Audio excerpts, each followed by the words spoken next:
Minute शरीकत की रात से तो आपने अपना भाई और आगे की न भूली जाए कितना दिवस हो कहते वो गिरफ्तार लापता है वो जल्दी थी कि वो ना करे सही सलामत वापस आ भी शबे शहादत पहुंचे आप आपने आपको बयान ने एक ठिकाने मुक्ति है આજે તમારી સમક્ષ હું એ ખોજાઓનો જિક્ર કરવા માંગુ છું કે જેવો ઉપર જાનનો ખતરો હતો, જેવો ઉપર જાનનો ખતરો હતો બધા દુઆઓ, કેમ કે એ લોકો શિયા નાશી થઈ ગયા હતા એટલે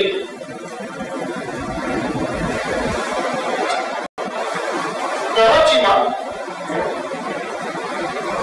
एक खोजा था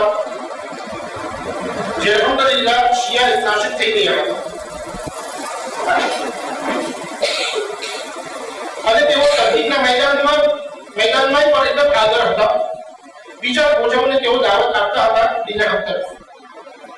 તેઓનું નામ લાડન આબિદીના Alidina. 1876 માં એક દિવસ પોતે વાપસ તેઓના ઘરે જતા હતા. હું ભૂલતો ના હોય તો મજાલિસમાંથી નીકળીને તેઓ વાપસ તેઓના ઘરે જતા હતા. એનું એક ખતરનાક હુમલો થયો એના ઉપર. આખું એનું માથું ફાટી ગયું. લાડન આબિદીના એક અમામો પહેરતા અને એ અમામાના અંદરમાં તેઓ એક તસ્બીહ રાખતા. જ્યારે આ હુમલો થયો તો એ તસ્બીહ તૂટી ગઈ અને તસ્બીહના અમુક પીસ જે માથામાં રિસ્યુટ થયો હતો ને રિસ્યુટના અંદરમાં ભરી ગયો. ડાક્ટરે લઈ ગયા. ડાક્ટરે પણ હિંમત ના કર્યા કે આ પીને કાઢવામાં આવે. એવું ન બને કે મગજને આંચકો આપે. એટલે એ પી લાડન આલાદીના માથામાં ચડી ગઈ. પણ હજી વિરુદ્ધ પક્ષને સુખ ન થયું. 2 વર્ષ પછી 1878 માં લાડન આબિદીનાને બંદૂકના ભાલાથી કરાચીના એક રસ્તામાં શહીદ કરવામાં આવ્યા. શું કારણ? કેમ કે તેઓ શિયાના આશ્રિત થઈ ગયા હતા. એટલે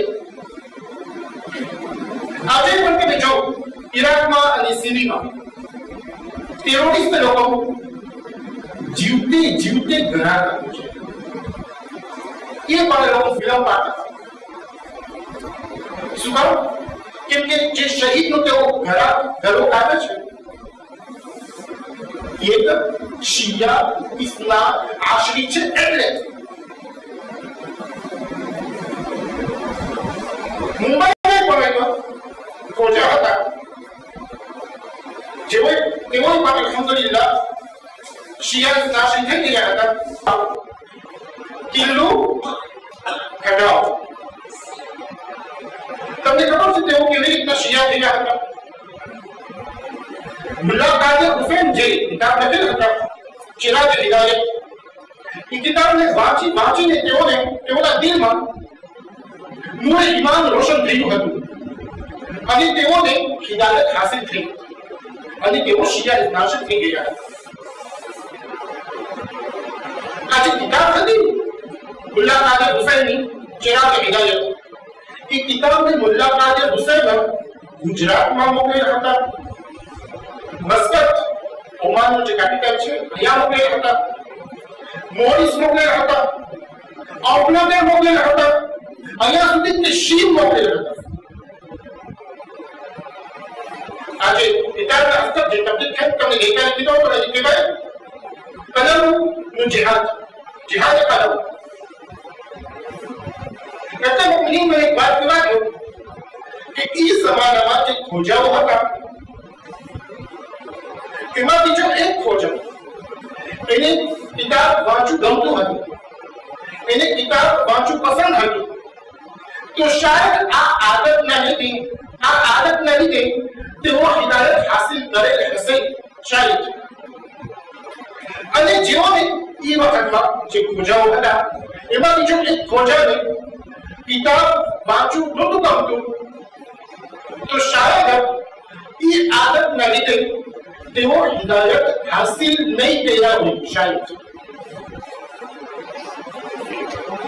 કિલ્લો ખટાવા સારા જાય તબલીગ કરતા ઉભા કરો આપણે ત્યાં છાતી ખોલીને અને તેઓ મુલાકાતીમાં એક બહુ ખાસ શાગિર્દ હતા અને સ્પેશિયલ મુલાકાતી. આ માટે કિલ્લો ખટા ઉપર ઘણા હુમલાઓ થયા હતા. કોક ફેરનો હાથ તૂટી ગયો હતો, કોક ફેરના કોટ તૂટી ગયા હતા. 1878માં કિલ્લો ખટાનો એક મોટો ઝઘડો થયો, વિરુદ્ધ પક્ષના એક હોદ્દેદાર સાથે મોટો ઝઘડો થયો. એ ઝઘડાના નતીજામાં કિલ્લો ખટાને સરકાર તરફથી ફાંસીની સજા દેવામાં આવી. આ કોઈ બનાવ છે, આપણા પાસે ટાઈમ નથી કે આપણે ડિટેલમાં જઈએ, પણ એ ઝઘડાના નતીજામાં કિલ્લો ખટાને બ્રિટિશ સરકાર તરફથી ફાંસીની સજા દેવામાં આવી.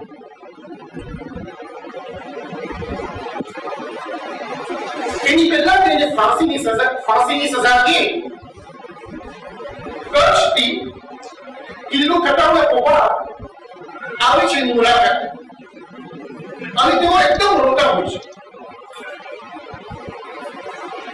તો કિલ્લો ખટાવ તેઓને કહે છે કે બાબા શું કામ તમે રો છો? તમારા પાસે આટલા તો દીકરાઓ છે, એમાંથી જો એક દીકરો ખુદાની રાહમાં પોતાની જાન દઈ કે તો એના કરતા વધારે તમને શું ખબર છે? સબર ઇખ્તિયાર કરો અને કોઈ દિવસ તમે ખુદાની કિતાબથી મોઢું ન ફેરવો.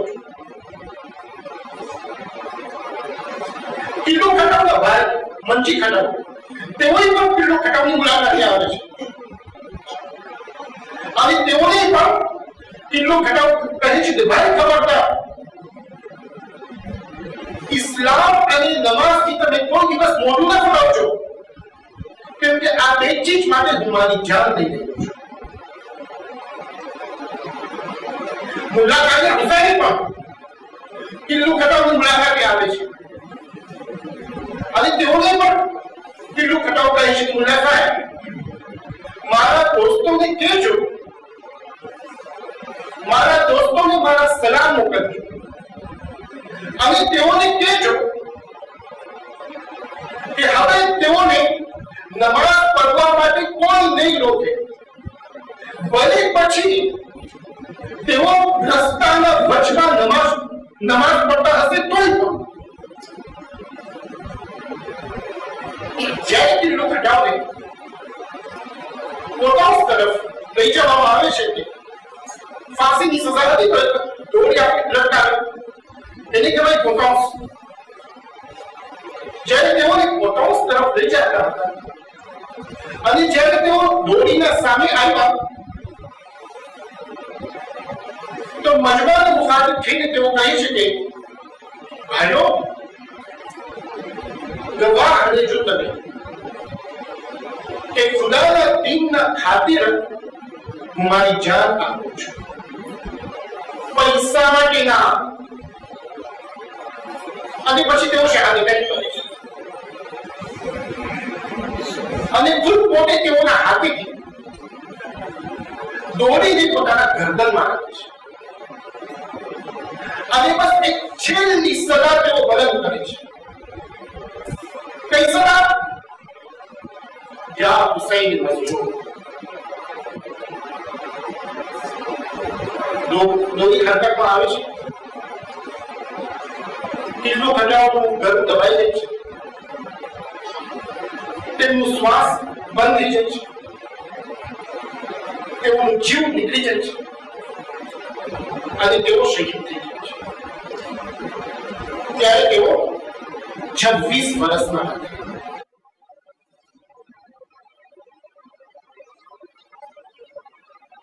હું એની વાત કરું છું, કોઈ ઇમામના અસહાબની વાત કરું છું, કોઈ મરજાની મુશ્કેલની વાત કરું છું, આપણા પરદાદાઓની વાત કરું છું. આપણા પરદાદા 100-150 વર્ષ પહેલાની વાત છે. આવી રીતના લોકો શહાદત આપે તાકે આ દીને હક આપણા સુધી પહોંચે. મુમિન ઘર બદલાવું એ રમતની વાત નથી. જ્યારે ઇન્સાનના દિલમાં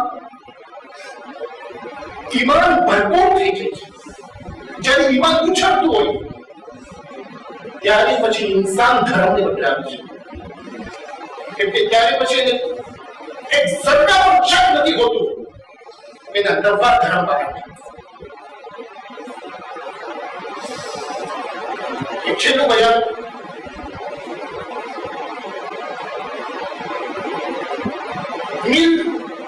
dans les années 1870, voyons comme les dates des Philippines. Dans les années 1870, મુસ્લિમોમાં આપણી કોજા શિયા ઇન્ટરનેશનલ મસ્જિદ ઊભી થઈ ગઈ હતી. અલીભાઈ ઠાકર તરફથી વકફ કરવામાં આવેલ હતી. 1880માં ઝાંઝીબારમાં આપણી મસ્જિદ ઊભી થઈ ગઈ હતી. 1892માં કરાચીમાં આપણી મસ્જિદ ઊભી થઈ ગઈ હતી. 1892માં મલબામાં આપણી મસ્જિદ ઊભી થઈ ગઈ હતી. 1899માં મહેસાણામાં આપણી મસ્જિદ ઊભી થઈ ગઈ હતી. હજી સુધી મુંબઈમાં આપણી મસ્જિદ ઊભી નથી થઈ. હજી મુંબઈથી તો તબલીગ શરૂ થયું હતું. મુલ્લા કાદર હુસૈન તો મુંબઈમાં હતા. શું કહું તમને, એટલી રૂકાવટો હતી. અહીંયા સુધી કે કેસ અદાલતમાં ગયો, અફેર ઓફ જસ્ટિસ, કે ખોજા શિયા ઇસ્લામી કોમને રજા ન દેવામાં આવે કે તેઓ એક મસ્જિદ બનાવી ખોજા મોકલતા. પણ અલહમદુલિલ્લાહ તેઓ હારી ગયા કેસ. અને 1901માં ખોજા મોકલતા કે ડોંગરીમાં આપણી ખોજા શિયા ઇસ્લામીની મસ્જિદ ઊભી થઈ. પણ તમે જુઓ, એ જ સાલમાં 1901માં 4 ખોજા શિયા ઇસ્લામી ઉપર એવું દહેશતગર્દ હુમલો થયો કે એમાંથી 2 ખોજાઓ ખરાબ રીતે જખમી થયા અને 2 ખોજાઓ એવા કેમે શહીદ થઈ ગયા. શહીદ હિરજી અલ્લાહ થયા અને શહીદ લાલજી સાજન. આજે દીને હક છે. આ દિન કુફામાં રંગીન થયું હતું ઇમામ અલીના ખૂનથી. આ દિન કરબલામાં રંગીન થયું હતું, અવકાશી થયું હતું ઇમામ હુસૈનના ખૂનથી.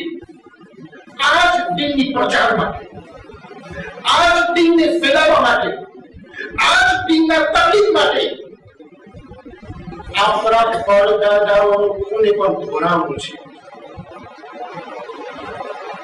આ વાતને આપણે ભૂલી ન જાય તો પછી આપણને સમજમાં આવશે કે કઈ ખતરનાક સંજોગના અંદરમાં આ દિન આપણા સુધી પહોંચેલ છે. અને પછી આપણને અહેસાસ થશે કે કેટલા આપણે નસીબદાર છે કે આ દીને હક આપણા સુધી પહોંચે છે. ઇન્શાઅલ્લાહ બીજું બયાન બીજી ફેરે વમા અલૈના ઇલ્લા અલ-બલાગ